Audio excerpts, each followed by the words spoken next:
Welcome to Satori Sounds. Today, we dive into a topic that has affected all of us at some point: ruminative thoughts.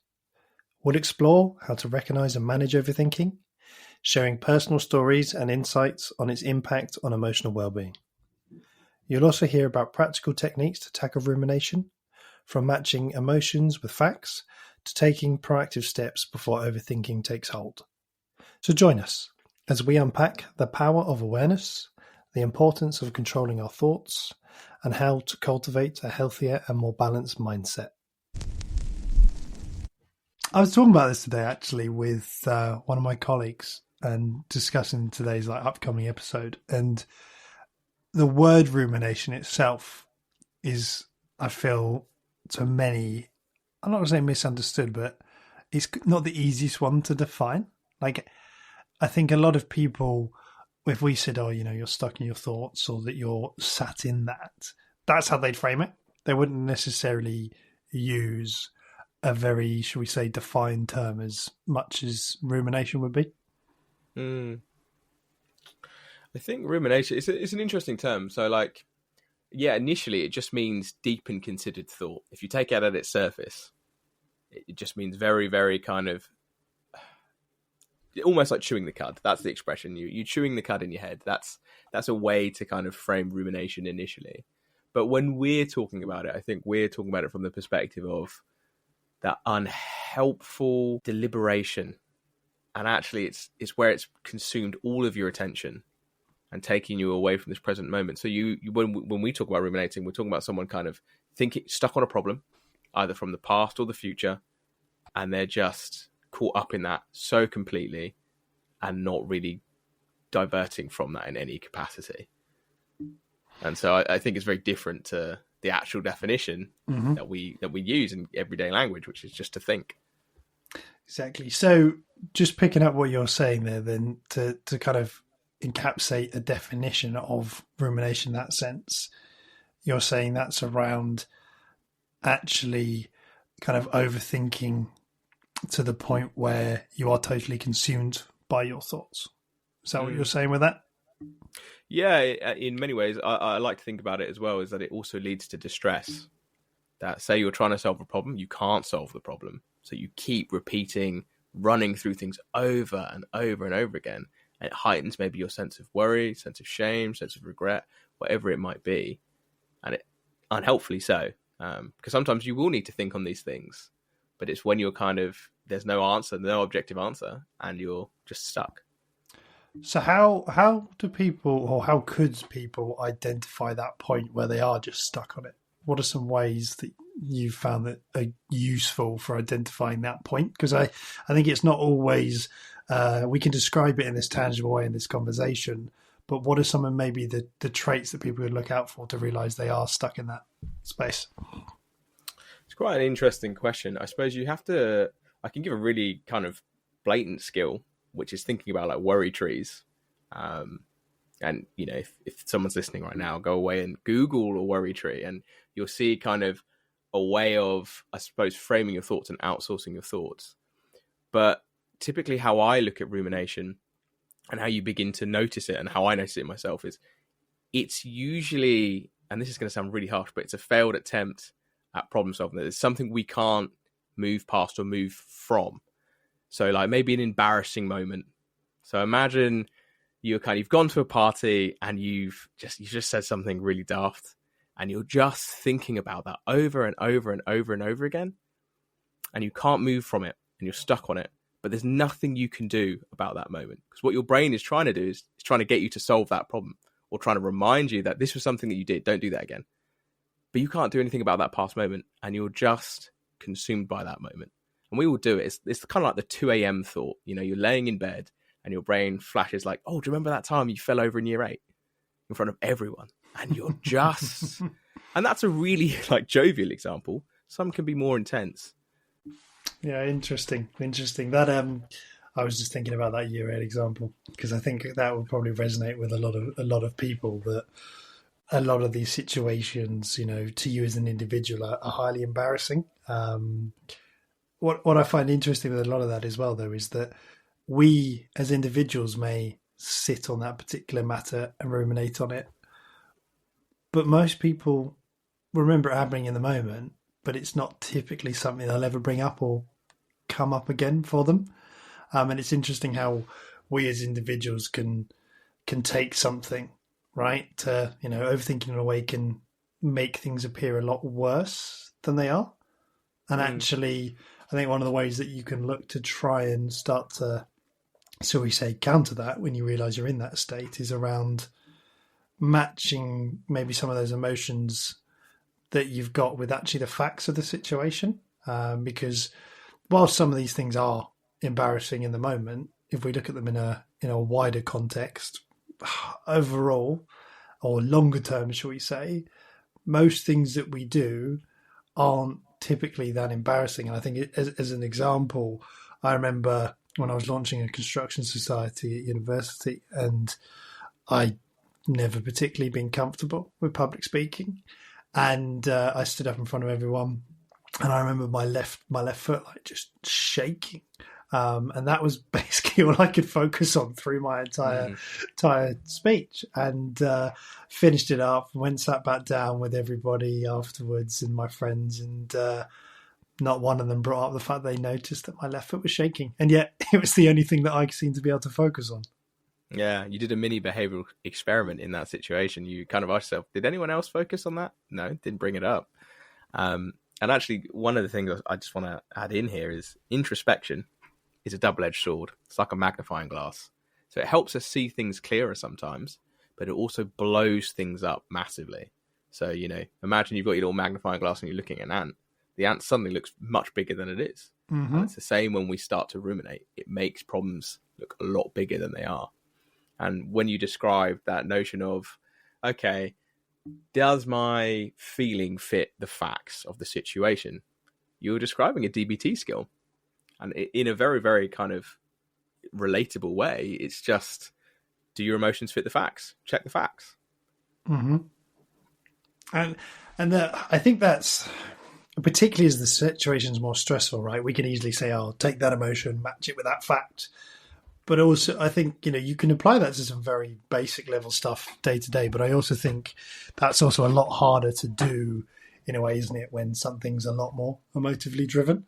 And so I think if I was going to ask for that is, what are some other ways that, one of them around coming over that overthinking and rumination is around matching those emotions with fact and trying to bring yourself out of it. But what are some other tools and techniques that people can, if they find themselves in that space of rumination, that they can A, help to identify, but B, maybe then look to counteract that?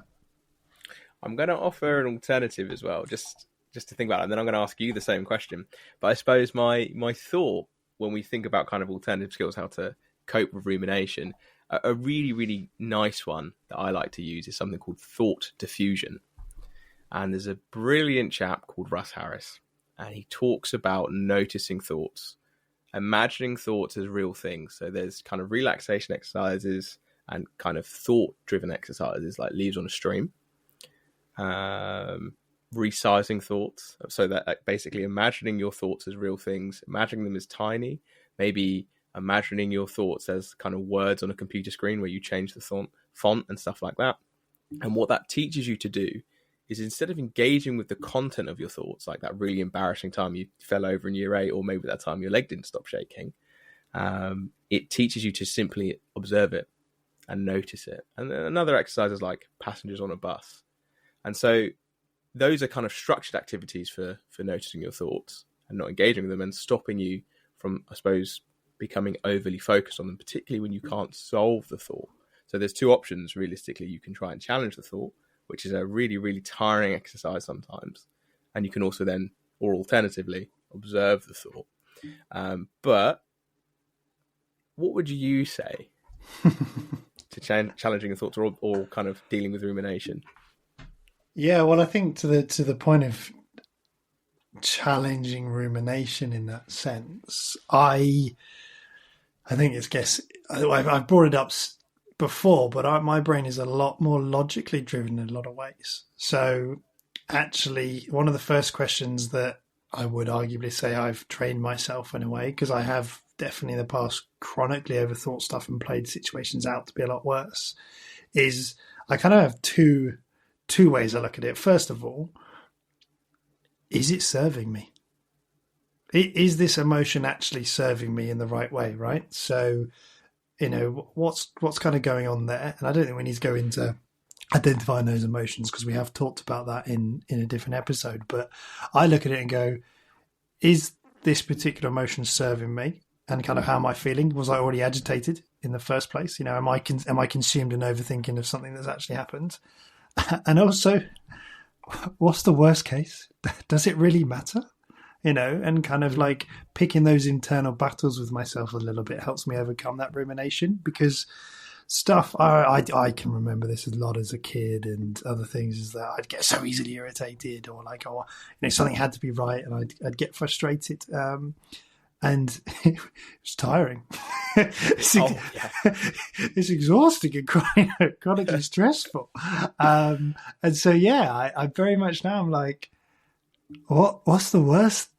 What's the worst that's going to happen? And, that's when I really started to realize, I don't think I ever coined it in the way that we're talking about here with rumination, but I suddenly realized that actually most of the problems that we have internally, externally aren't to the degree that we're playing. And it's to your point about that magnifying glass, right? Like with an ant being so close up on a magnifying glass, it can look huge.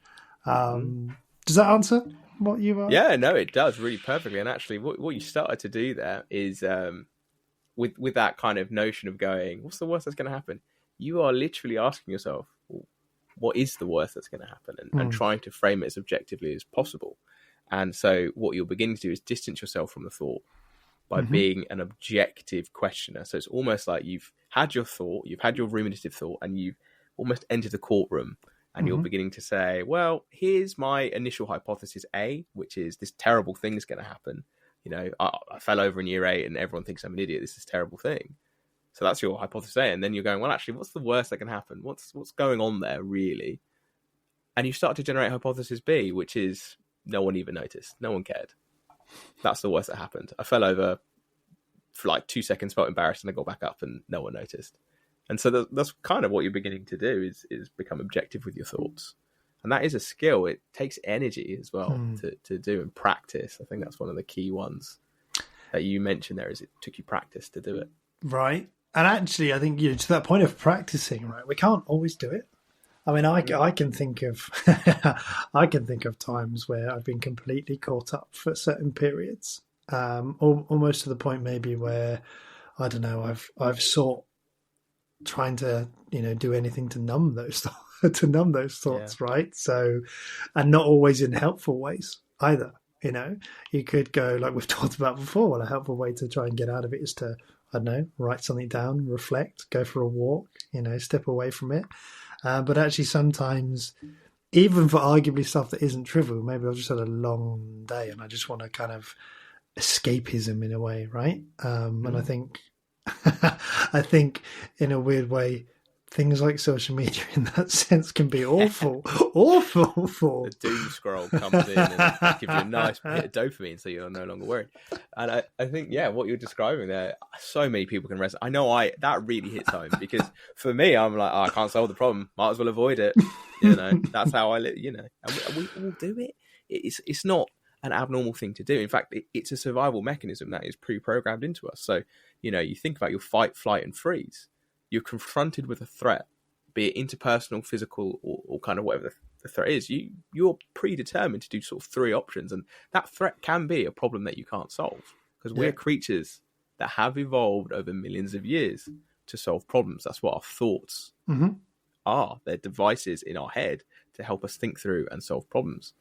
And sometimes, a solution to a problem is to avoid it. So what we're saying is 4 hours on TikTok sometimes is the solution to your problem. No, we're not saying that.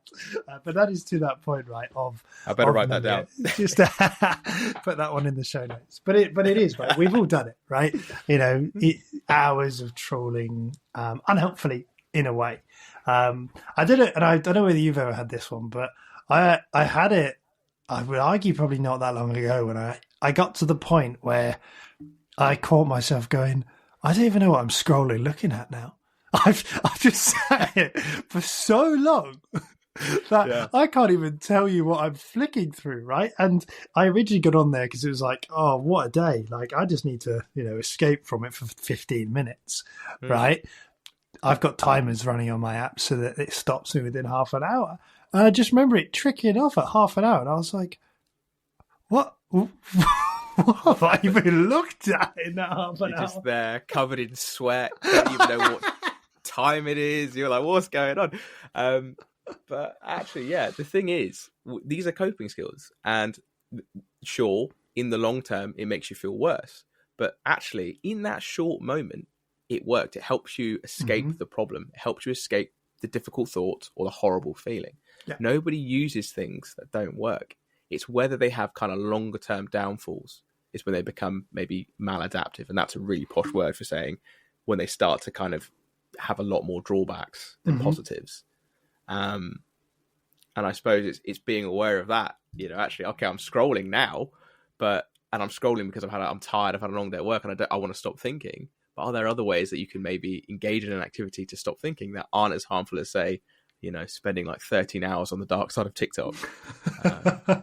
There's a light side to it? Well, I haven't found it. That's why I haven't got the app. Can't bring myself to do it. Saying that, do watch our TikTok videos. They are fire, to be fair. But don't overconsume. Well, you can overconsume those. I'll make an allowance. It's interesting though, right? Sometimes those healthier alternatives don't really work, and you just sometimes need to just actually indulge in something to just kind of help reset. And talk kind of coming back to that rumination and of thinking and things being worse than they are, etc.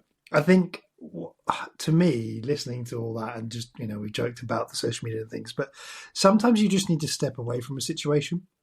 Can you imagine the amount of times where, you've maybe had an intense conversation with somebody to the point where actually it's an argument, emotions are flying and people are getting upset, right? But actually, if you step away, over time, things dissipate and actually you can come back with a little bit more sense and reasoning. But that's it. That's a very shortened timeline. I can imagine most people relate to this in the sense that you've had one of those situations. You've had a particular, shall we say, I don't know, let's call it an argument. You've had an argument with someone and you've left particularly emotionally heated, right? How often will people play that back over in their head, sit there frustrated, get more irritated, and actually just keep building and building and building to the point where there's a situation that now plays out in their head that if you watch it back, if you recorded the argument and put that on the level as to what they're now playing in their head, is just completely disproportionate. Yeah, absolutely. I think that one of having an argument with someone and you dwell on it and it festers is so relatable. It's so poignant because I think there's not a person alive that hasn't done that. And it might even be something silly, like where you go to eat, and you might be talking about that with your partner or whatever it is. And what you'll find is the stronger the emotion, because our thoughts make sense of our internal and external experiences and are influenced by our emotions. There are these chemical things that take place in our body. There are these physiological things, and our mind makes sense of that. And the stronger that emotion, the more likely we can be to ruminate or dwell on something. And there's that famous Maya Angelou quote: you don't always remember what someone said. So that's the cognitive part. You don't always remember the words, but you remember how they made you feel. And that's what kind of gets you caught up, is it's this feeling of anger or that feeling of worry or that feeling of sadness or embarrassment. That's it's funny you say that, actually.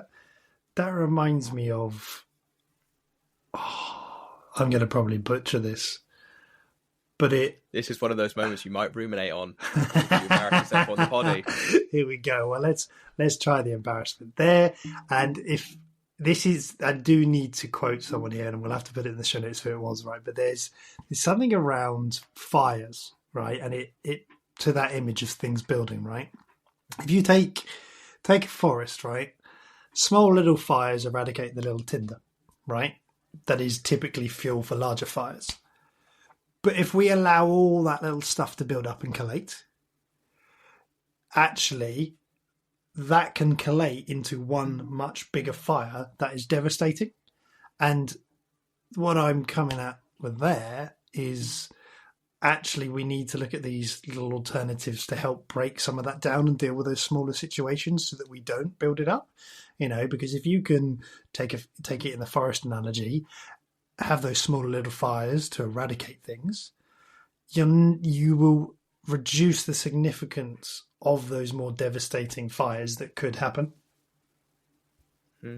Yeah, I think that's a really poignant example. And actually, we're not saying don't have a fire, because there will be times life happens. Forest fires happen. But it's how you manage that fire. So, if you're accidentally pouring gasoline on it by engaging in a line of thought that is, provocative, if you like, or kind of it's like when you're sad and you start listening to sad music. What are you doing? You're making your mood worse. And you can do the same with your thoughts. And it's being aware of what strategies you're using in that moment to deal with this rumination. That's such a key point. I think I just want to go back to that of what you just said, right? Of if you listen to something sad or you feel that, you can make it worse. And what I want to point out there is that the inverse is true. Yeah. Right. Now, that doesn't mean you can immediately necessarily just snap out of the feeling, right? And it's not saying you shouldn't have those feelings. But if you're sitting there in a particular situation and you're feeling bad about it, you can reframe it and almost trick your mind into thinking it's good, right? And getting better and better and better. And we're not saying lying to your mind, but the point is that you can control those thoughts. You can control those emotions. They're all going to come at different levels, but it's your ability to reason control them. We're going to make mistakes. We all do. But actually, you are in control and you have the ability to reframe those thoughts in a helpful and, when you choose to, unhelpful way. Absolutely. And I think that's a really, really important fundamental thing to begin to establish. We can't, you're going to have your feelings. That's just a fact of life. And your thoughts, they pop in our minds. That's what an intrusive thought is. It just comes. But it's how we react to those things. That's the game changer. So, I think that's and that's a big, big proponent of CBT, that it acknowledges that we have emotions, we have bodily sensations, and we have thoughts that are difficult and challenging. But it's our behaviors which also have that kind of bi-directional relationship with those things that change how we think and feel. So that, I'm just thinking out loud of what we just kind of talked through there. And the reason I'm pausing and laughing is, we got this far without saying the word awareness. We shut it now. He's gone and dropped it. He's gone and dropped the A word. And I was thinking so hard of how can I open a sentence to reply to that without using it? But it is, right? There is some awareness. The awareness in that of being aware of those and these little toolkit that people are developing as they kind of come through these episodes, right? Around that and developing that awareness of, overthinking. Well, actually, how do you identify that? The tools that you can do from that and building. And I think it's interesting. We've talked a lot there, I think, about how we can let go, right? Once we've actually caught something.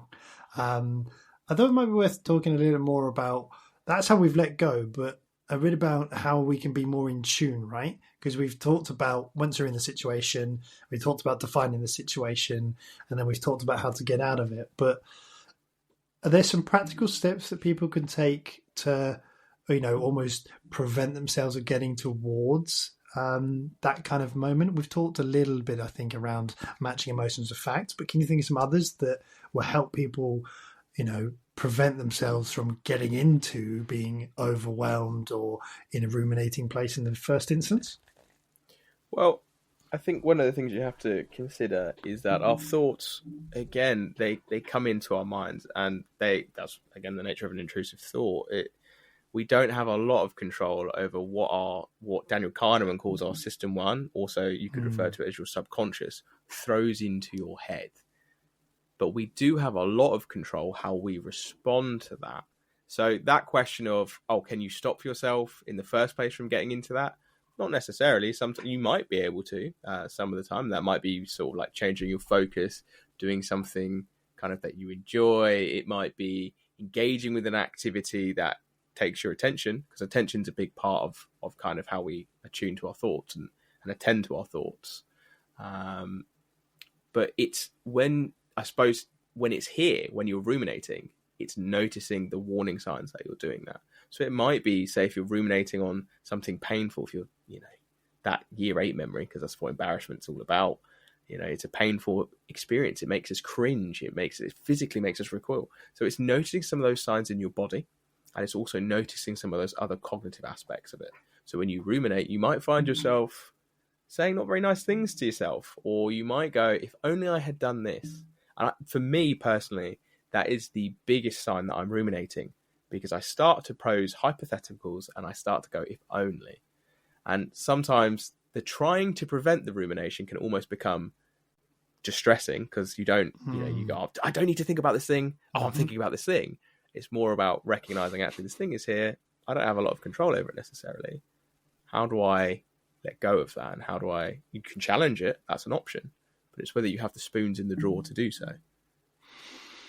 Well, that's another big bit about spoons in the drawer, right? And I touched on it slightly earlier about the state that you're in. I think it's really important for people to realise the state that they're in that moment, right? Particularly when you've had a tougher week or things have gone harder, that, you're not going to easily be able to deploy those tools, as you frame it, spoons in the drawer, right?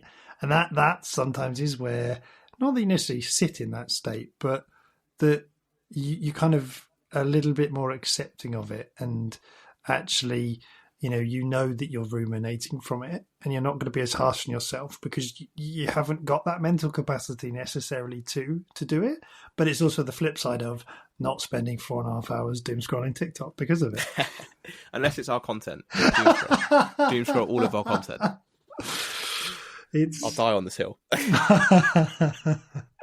It's good about the passion, because it is, right?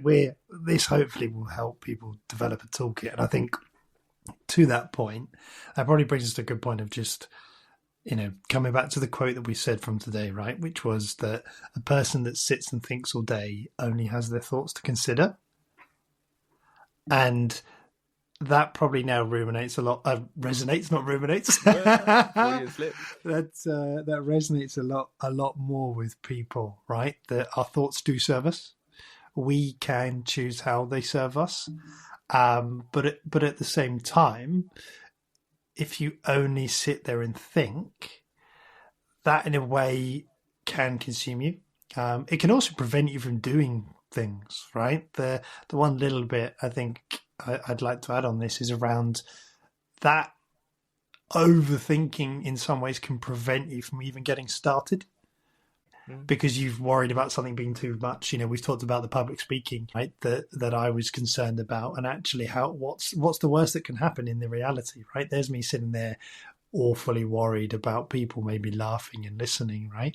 Podcast. Great example. Actually, it's a real trial by fire. But it is really a trial by fire, right? What does my voice sound like? Mike's in the last episode weren't so good. It's had a really good resounding result and feedback from people. I was ruminating a little bit on that, being like, God, I thought it was awful, right? But that can go to the extreme for some people. You can of course, ruminate on something so much that it prevents you from even getting started in the first place. Did you really ruminate on the mic content? A little bit. Dude, I thought you sounded great. Well, let the comments speak to that one. We're blocking out the haters. 100%. You sounded fire, bro. I'll put you back on that one. I appreciate it, man. But there's a story I want to tell you, and I've told this story a few times, and it's one of the framing. It's a way of framing kind of our mind. And it starts with a gardener, and this gardener he's famous for having the best garden in all of Nigeria. There were beautiful sunflowers, there were roses, there were tulips, you name it, this gardener had it. He had a great big tree. Now one day, what starts to happen is that he notices some of his plants have been eaten. And he thinks, that's strange. That's really odd. Where did that come from? And then the next day he wakes up, he goes to tend his garden, he sees there's a big old cow in his garden. And he's like, right, I need to get this thing out of here. So he sets to work. He tries to lure the cow out with treats. Cow's like, I'm not going anywhere. Your flowers are too tasty. He tries to push the cow out, throws out his back because the cow is way too heavy. He tries to drag the cow out. He doesn't work again. Cow's too heavy. He tries to pay the farmer to take the cow, but the farmer says, that cow's useless. I don't want it. And now every time he attended to that cow, he wasn't attending to his garden. And what started to happen is the garden started to wither and die.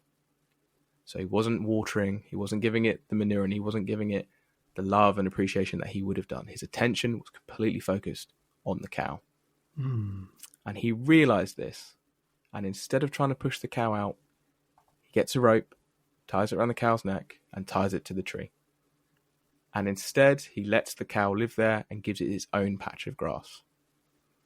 Our thoughts and attention are a lot like that cow. The more you attend to it, the more you focus on it, the more other parts of your life might wither and die. And you have to make a choice. In summary, rumination can lead to distress and overthinking. Recognizing warning signs of rumination is essential for intervention, and understanding the difference between helpful and unhelpful thinking is crucial. Introspection can magnify problems, making them seem larger than they are, and embarrassing moments often feel worse in our minds than they actually are in reality. Most people are less focused on our mistakes than we think. Emotions significantly influence our thoughts and perceptions, and whilst you can't control your thoughts, you can choose how to react with them. So challenge them, but also accept that challenging your thoughts requires energy and practice. Avoidance can be a natural coping mechanism, but it may not be the most helpful long term. Let's all live a little more intentionally.